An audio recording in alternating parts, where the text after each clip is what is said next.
India vs England last test match ஓவர்ல இந்தியாவோட playing லெவன்ல எதிர்பார்க்காத சேஞ்சஸ். கருண் நாயர், பிரசீத் கிருஷ்ணா ரெண்டு பேரும் உள்ள. டாஸ் வின் பண்ண இங்கிலாந்து பவுலிங் சூஸ் பண்ணாங்க. பேட் பண்ண வந்த இந்தியாவுக்கு ஓப்பனிங் அவ்வளவு சிறப்பா அமையல.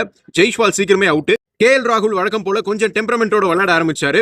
அவருக்கும் சாய் சுதர்ஷனுக்கும் ஒரு பார்ட்னர்ஷிப் கொஞ்சம் பில்ட் ஆக ஆரம்பிச்சது. பட் அந்த நேரத்துல அவரு கிறிஸ் வோக்ஸோட பால்ல இன்சைட் எட்ஜ் வாங்கி போல்ட் ஆனாரு. கில் அண்ட் சாய் சுதர்ஷன் நல்லா விளையாடிட்டு இருந்தாங்க.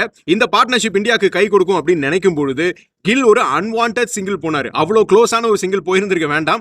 கஸ் அட்கின்சனோட பால்ல அந்த சிங்கிள் அவர் கால் பண்ணாரு. சாய் சுதர்ஷன் வரல. கில் அங்க ரன் அவுட் ஆனாரு. தென் கருண் நாயர் உள்ள வந்தாரு. சாய் சுதர்ஷனுக்கும் நல்லா டச் இருந்தது. அந்த பார்ட்னர்ஷிப் வரும் அப்படின்னு நம்பினா அந்த இடத்துல சாய் சுதர்ஷன் ஜோஷ் டங்கோட பால்ல காட் பிஹைண்ட் ஆனாரு. ஒரு நல்ல டெலிவரி. தென் லாஸ்ட் மேட்சோட ஹீரோ ஜடேஜா உள்ள வந்தாரு. அவர்கிட்ட இருந்து ஒரு கன்வின்சிங்கான நாக் எதிர்பார்க்கும் போது அவரும் சீக்கிரமே அவுட் ஆனாரு. தென் துருவ் ஜுரேல், ரிஷப் பந்துக்கு ரீப்ளேஸ்மெண்டா உள்ள வந்திருக்கக்கூடிய துருவ் ஜுரேல், அவரும் ஒரு நல்ல டெம்பரமெண்ட்டை காமிச்சாரு. பட் பெரிய ஸ்கோர் அவரால் கன்வெர்ட் பண்ண முடியல. அவரோட விக்கெட்டையும் நம்ம லூஸ் பண்ணோம்.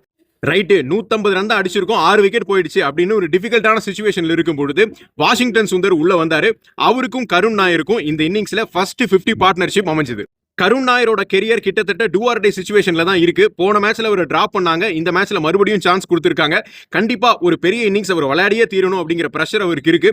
பட் அந்த பிரஷர் ஒரு பக்கம் இருந்தாலும் நேத்து சிச்சுவேஷனுக்கு அடாப்ட் பண்ணி ஒரு சூப்பரான 50 அவர் அடிச்சாரு. ஹோப்ஃபுல்லி இந்த இன்னிங்ஸ்ல ஒரு 50-ய 100-ஆ கன்வெர்ட் பண்ணார் அப்படின்னா இன்னும் நல்லா இருக்கும். இந்த பக்கம் வாஷிங்டன் சுந்தர், யாரா இருந்தாலும் என்னால பார்ட்னர்ஷிப் போட்டு சிச்சுவேஷனுக்கு அடாப்ட் பண்ணி விளையாட முடியும் அப்படிங்கறத மறுபடியும் ப்ரூவ் பண்ணிட்டு இருக்காரு. நேத்து மழை குறுக்கிட்டதால டோட்டலா 90 ஓவர்ஸ் போட முடியல. 64 ஓவர் தான் போடப்பட்டது. ஃபர்ஸ்ட் டேவோட முடிவில் இந்தியா 204 for 6 அப்படின்னு இருக்காங்க. கருண் நாயர் 52 ரன்னோடையும் வாஷிங்டன் சுந்தர் 19 ரன்னோடையும் களத்தில் இருக்காங்க. இங்கிலாந்தோட பவுலிங்கை பொறுத்த வரைக்கும் ஜோஷ் டங், கஸ் அட்கின்சன் ரெண்டு பேரும் ஆளுக்கு 2 விக்கெட்ஸ் எடுத்திருந்தாங்க. மெயினா இங்கிலாந்துக்கு எக்ஸ்பென்சிவா இருந்தது ஜேமி ஓவர்டன் தான். அவர் பால்ல மட்டும் நம்ம 66 ரன் அடிச்சிருக்கோம் இந்த 204 ரன்ல. பாப்போம் இந்தியா ஃபர்ஸ்ட் இன்னிங்ஸ்ல ஒரு 300+ போஸ்ட் பண்ணி ஒரு கம்ஃபர்டபுளான பொசிஷனுக்கு வராங்களான்னு.